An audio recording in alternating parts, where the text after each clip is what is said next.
Welcome back. Daily Show on a Wednesday, 10:09, ahead of schedule for once. It's kind of weird for me.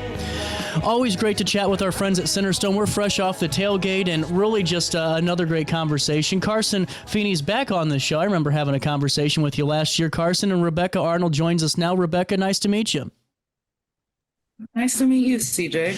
Well, and what I always enjoy with Centerstone is learning about resources that are available, to individuals maybe before we need to know that information. And when it comes to, your guys' crisis team, your crisis response team, the crisis stabilization unit, it's such an important asset to what Centerstone has to offer, and I'm really excited to talk about this today.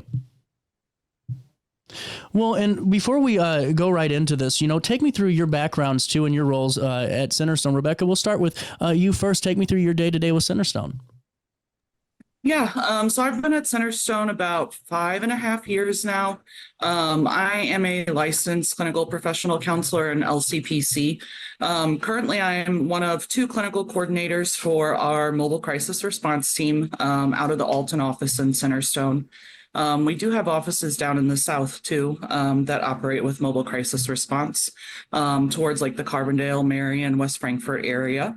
I've dabbled in a couple different areas, programs at Centerstone. So I've worked in our family services program with youth and adolescents.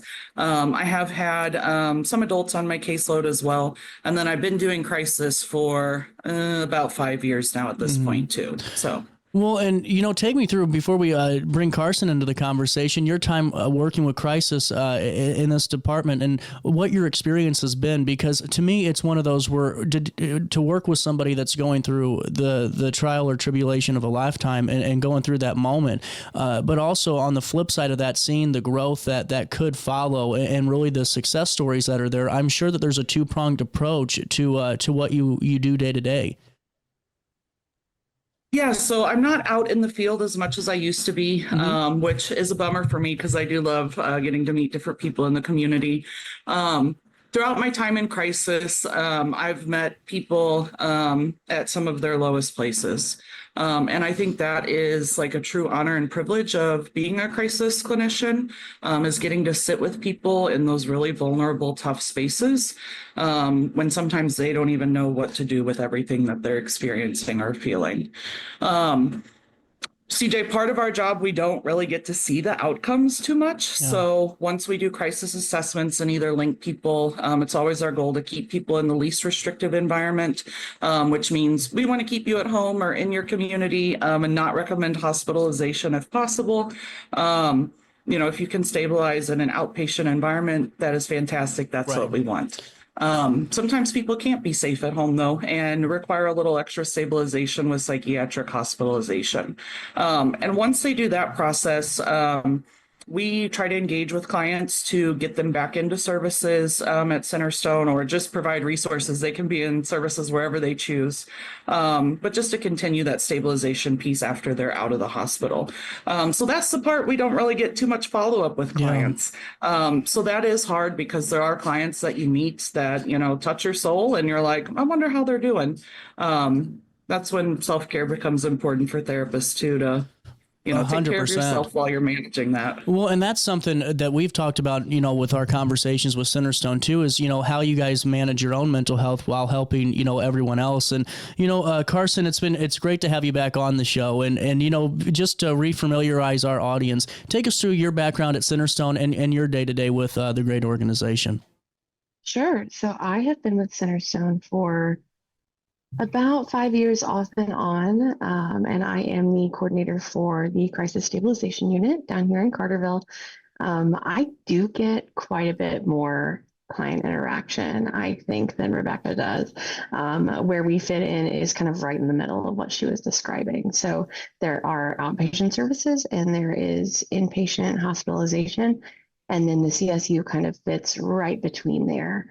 So we're for those folks who say need to be seen by Rebecca's team and don't quite need to go to the hospital, but, don't feel great about just going home and getting a follow-up appointment with a counselor either. So they can come here and stay for a few days, and we are able to kind of be the middle for Yeah. those folks and have a little more support with a lower level of care than a hospital. When I remember talking with you about this last year, Karsen, and just hearing about this setting and the atmosphere of the crisis stabilization unit, to me, it's one of the more impressive assets, I think, of Centerstone, because there's so many times where, I could only, and we've talked about this, folks of all ages and backgrounds and circumstance, they need that moment. They need that place to kind of reset, reflect, and then move forward on our health journey. And, when you're working with folks, how important is it for you, Karsen, to have that interaction, just to kind of piggyback off of that point real quick? Because, to have a little bit more of that interaction with your patients, I'm sure is one of those things that makes the story a little bit more interesting for you too. It is, and it does. We get folks from all kinds of situations and backgrounds and different types of crisis even.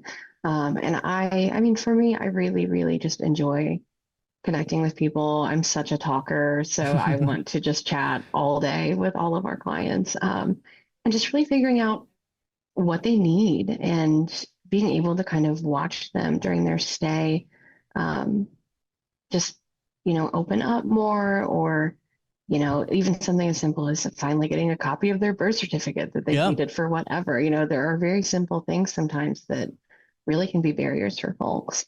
So I really, really enjoy, connecting with them and just learning about, what's going on. And then, to touch on our own mental health stuff, sometimes, there's a coping skill of mine that maybe could work really well for someone else. Sometimes you see yourself in some folks and you're like, hey, that sounds familiar. Let me tell you what I do, and we'll see if that works for you. And so I think that it's just great to connect with folks. 100%. And we'll come back, Karsen, to the crisis stabilization unit and touch on just the features of it, and really just some of the ways that folks can utilize this information in case they need it whenever that moment comes. And Rebecca, I wanted to talk about the mobile crisis response service, and take me through, what that service looks like. And because I know that it's 365, no matter what time of day it is. But what is that? If you could define it, what does the service ultimately do for the folks, especially here in Alton and also in the other areas of Illinois in which you're located? Yeah, so you nailed it, CJ. Crisis never stops, right? We're a program that operates 365 days a year, 24 hours a day, 7 days a week, to people of all ages experiencing what they would consider a mental health crisis. I think that piece is important because crisis is self-defined by each individual. So what I view as a crisis might be different to you, might be different to Karsen. So if the client's identifying in crisis, we are happy to come out and speak with them. So we cover Madison County in Alton, and then Franklin, Jackson, Perry, and Williamson County in Southern Illinois. So when people can reach out to us, folks that have Medicaid can call what's called the CARES line to request a crisis assessment and for our team to come out. That number is 1-800-345-9049. When you call that, a representative will answer. You'll let them know what's going on. They'll ask you some questions, and they'll tell you if you meet criteria to have a crisis worker come out to your house and do an assessment, or wherever you're at. So we can come to homes, hospitals, police departments, you name it. I've done a crisis screen outside of a fast food restaurant before. Wherever we can meet the clients at, we are happy to do that as long as it's safe. And just to piggyback off of that too, I think that that's so important because, so many times, I think that for the longest time, we used to see folks that were on the verge or maybe having a really, bad day or a bad series of events. And, you kind of go, man, what's, that person's acting a little bit different. But now, just from our conversation, seeing the sites and maybe some of the precursors of a mental health episode in public, it's good to know that, hey, if someone that you're seeing is having an issue and you don't know what to do and they don't know what to do, you can call that hotline and maybe get them some help too. And just knowing that information ahead of time, I think, is so important because you never know when you're going to experience that. Yeah, you can call for help. If it is an adult, I do like to let people know that the adult you're calling a crisis screen for does have to be consenting for that. Right. but we can help, if it comes down to like having to complete an involuntary petition for admission for someone, we can assist family members, friends, walking them through that process, just providing information in general. Rebecca, how important is it too if we're calling for ourselves? I think that many people would think that that's a moment of defeat, when you're picking up the phone and making that call and saying, I don't know what to do, I need help. But to me, I think that that's the biggest step towards that first march to victory, is going, hey, you know what, I need to get somewhere, and why don't we do it with the people that know best? Yeah, that's something that I tell clients a lot when I first meet them. Like, hey, I just met you, but I'm already proud of you because you made one of the hardest phone calls that you've probably had to make in your life. Take it for what you will, again, I just met you. But, we talk about that, and I make sure that I thank them for allowing me to be in a space with them where they are vulnerable and sharing these heavy topics, because people don't have to do that. Even if you want help, it doesn't mean that you have to open up and go through all those processes. So it's a difficult thing to admit, hey, I need help, and to reach out for it. 100%. And what does that evaluation look like? Is it different for every person, or do you guys have a pretty good rubric of what to base your assessment off of? Yeah, good question. So we have what is called the IMCAT, which stands for the Illinois Medicaid Assessment Tool, Crisis Assessment Tool. And that is like the guideline for what we use to ask different questions. Now, our crisis team, and I can say this confidently because I've been with them all, don't just come in and like, are you having thoughts of suicide? Are you experiencing psychosis? It's really kind of tailored to each person. The questions will get asked in different orders. We really want to get to know the person and hear the person's story. And that's like our main focus of being there. And then we kind of fill in the tool as we go. Really interesting. And as you're having those conversations, when you're evaluating too, do the conversations kind of follow a similar rhythm, if that makes sense, where I can imagine when you're getting there, maybe it's a little bit more of an intense scenario, but as you're starting to have that true, honest conversation and just going through that evaluation, are you able to, in some cases, see the individual maybe start to take a little bit of a moment and, start to understand that process a little bit better to help them in that moment? Yeah, so I think so. When you first get there, usually you want to spend some time building rapport with people. Yeah. You're a stranger to them. You just walked in. They have to tell you about what's going on in their life. Like, that's anxiety producing. And so with that, spend some time getting to know them, kind of walk through the process so they know what to expect. And that removes some of the anxiety too on like, ooh, what's going to happen if I tell this person I'm feeling this way? And then, yeah, some conversations, I will say there's like no typical day in crisis, right? Yeah. So some things people will share like similar presenting problems, or like Karsen said, you might run into someone that you're like, hey, I can relate to that. I've experienced that before, something like that. But really, when you walk in, you have an idea of what is going to be discussed, but usually it's like just a snippet and there's a whole show going on behind there. So yes and no to that question. It's an interesting, I totally understand and appreciate that too, because it shows how dynamic that you and other coordinators have to be, and response team members have to be when you're there on site. And if someone calls and maybe they're a family, they're an adult, they're a parent, maybe they're a guardian, is it an opportunity ever arise to where you can inform, maybe if they have loved ones around them, kind of what's going on to maybe help that scenario too? Because I can, we talk so many about the individual going through it, but the family members too, I could imagine, are scared and feel defeated themselves. Yeah, exactly. Providing support to family members or those that, care about the person and that are there. We call that like collateral information from our end. And so we definitely want to talk to collaterals in the client's family or friends or their circle, right? Their support system. In crisis, it works a little bit different for how you can release information, like legally through the state. That makes sense. And so we want to involve involve parents, because part of like, if I'm going to do a safety plan with a kiddo, I want to make sure like knives are locked up. Are there firearms in the home? Yeah. Do they have access to medication, ropes, charger cords, whatever? All of those things. So like if I'm talking to a client, right, they might tell me, yeah, we'll put those things up, or I don't have access to those. But I want to confirm with the parent because I do care and I want people to be safe.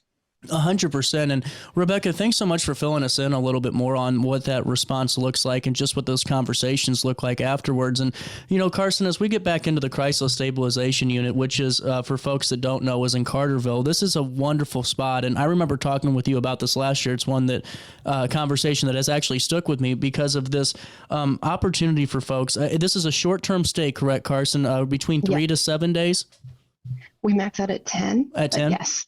Well, and now when someone's going into CSU, you know, what are the circumstances that they could be experiencing, or what are some of the issues that they could be going through in life that would maybe lead to this being an appropriate place to recover? There are so many. There really are. So it really just depends. So we can take folks who, you know, maybe have been hospitalized and just are not feeling comfortable going home yet. Maybe they need to kind of transition a little more.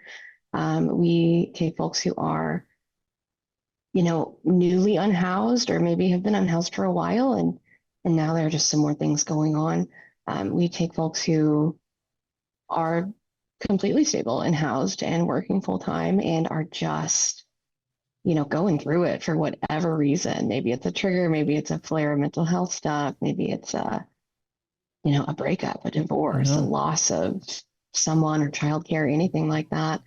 And then there are folks who, you know, are really and truly just having a mental health crisis. And maybe there isn't a whole lot of life stuff going on, but they just are, you know, more depressed than usual, or they cannot rein in their anxiety, or whatever the case may be. There's a whole long laundry list of reasons why someone might come to the CSU. Well, and now what I think is so important for folks to know too is that wraparound care that you're receiving within the stay as well, and really just the setting that you're in, because, you know, I think the approach to this of being a little bit more, you know, secluded, and then also having those those opportunities to really work on one's mental health and having some of those counseling services there and some of the different tools you can learn. Karsen, fill me in a little bit more of what we'll learn if we ever need to utilize the CSU. Yeah, so we do most of our like therapeutic stuff in group format. So we do about 6 groups a day.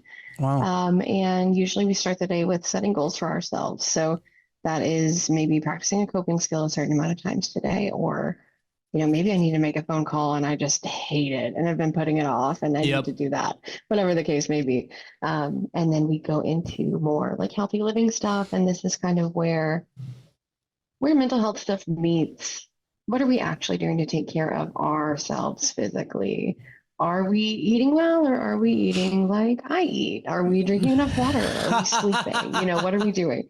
And just kind of figuring out, you know, what can be changed within reason, realistically, right? Mm-hmm.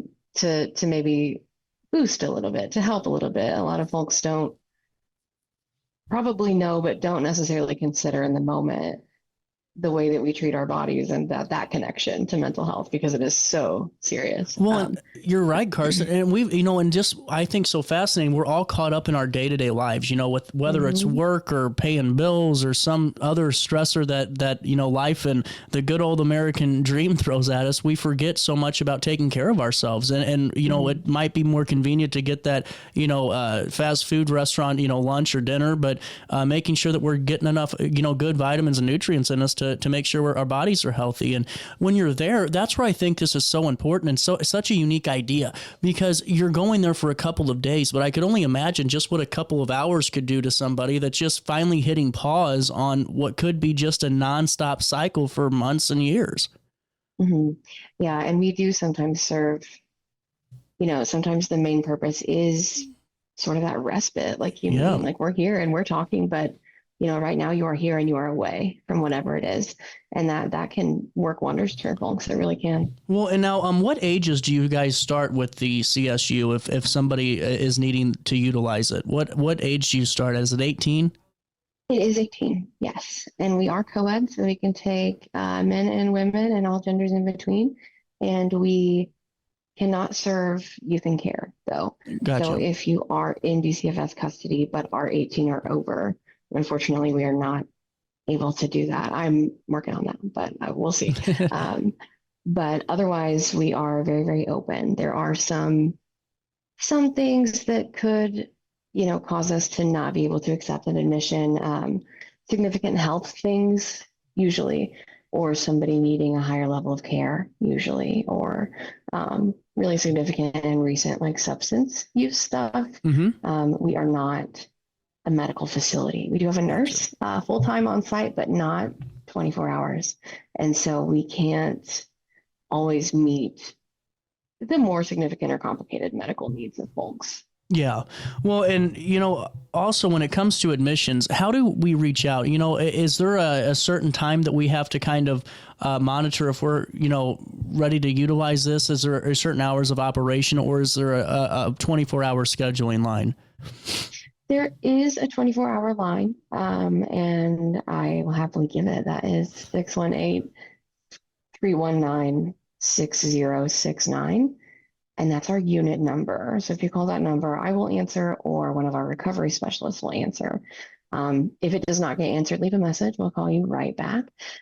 We typically only have 1 to 2 staff on the unit, especially after hours. And so sometimes they're with clients, and so we'll get right back. And then depending on what's going on, we may need some additional information. We may send Rebecca's team out to do a crisis screen and make sure that we are the most appropriate level of care. That's interesting. Okay. Yes. And so we do work a lot with mobile crisis, and we get a lot of referrals from mobile crisis too. We may need medical clearance if there are health concerns that maybe we can work with, depending, we may send you to an ER just to make sure that you are all good. We may need labs. But so we can call and get the process started. And then from there, if we're able to accept, we can schedule sometimes same day, usually the very next day, if not the day of.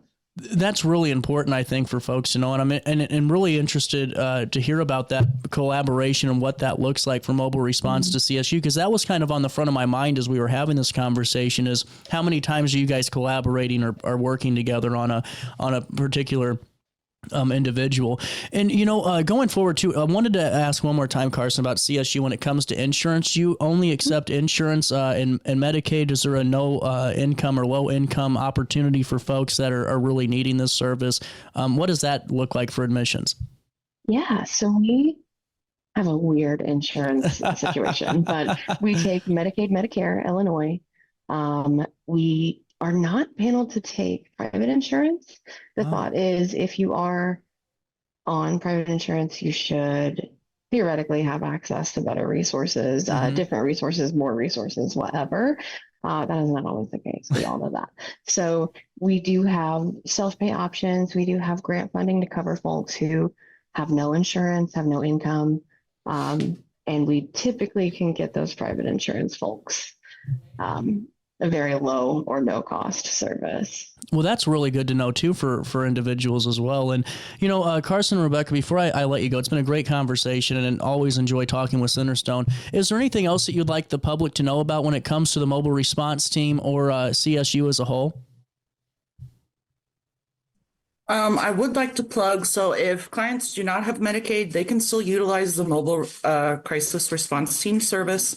You just call 1-877-467-3123. Or if it's an emergency situation, skip calling the lines, go straight to the ER, call 911. 100%. You can also walk into the Centerstone office with our business hours Monday through Friday. 100%. Thank you, Rebecca. And Karsen, anything to add?